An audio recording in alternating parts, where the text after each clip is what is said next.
You know, I asked you about the crops of that place because I heard a story from Veracruz also, from the 1940s. There was this family that had just inherited some land. It was a woman and her younger sister. They took care of this land. They didn't have animals, so they had a lot of crops.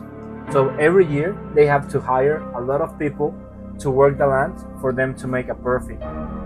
One of these years, the crops didn't grow. Things weren't going as they were supposed to, and they didn't going as every year. So she went look for an expert, someone that could tell her what was going on with the land. They needed more fertilizer, if they have a plague, something. When that expert got there, after studying the land, he told her, I don't know what's going on. Everything is as it's supposed to be. I can't do nothing to the land for it to change. So the land was perfect. Nothing. There was nothing wrong with the land, with the soil. Nothing. Nothing. No plague. Nothing. But being in Veracruz, you remember how before your story I told you common people are used to magic? She also went look for a warlock. But I guess when you hire a warlock in Veracruz, you have to be very careful who you hire. When the warlock got there, first he saw if the land was cursed, and he discovered that it didn't have nothing wrong with it. So he asked her to speak with every one of the workers that she had hired. Doing this, he told her that they were good, and he asked her, hey, does any animal have arrived that you didn't buy, you didn't get, and you don't know how it got here? And she told him that there was this donkey that she thought a worker had brought to the land. So he asked for her to bring the donkey.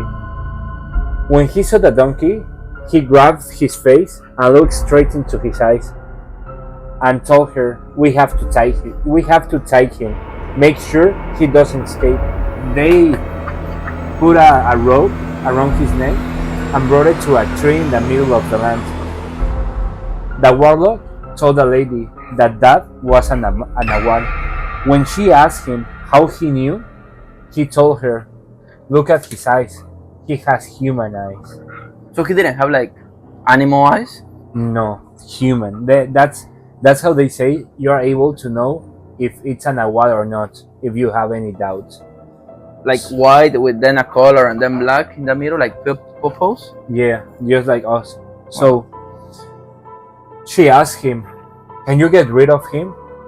And he told her, no, he's way stronger for me to do that. But I can tell you what you can do to get him leave. He told her that she had to dress all black. She had to read the Bible to it as she whipped him all night long. And that's what she did. She spent the whole night whipping the donkey, beating him up, and reading the Bible while being completely dressed in black. The next morning, they say that it wasn't a donkey tied to a tree no more. It was a man. He begged for her to release him, to let him go.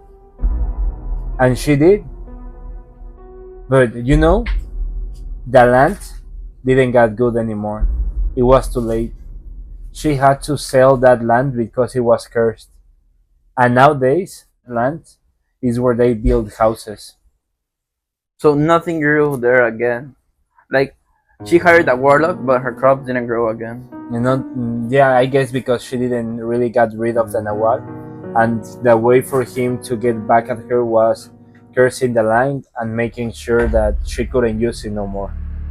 But he saw the donkey She transform into a human. she saw him being a donkey and then being transformed into a human.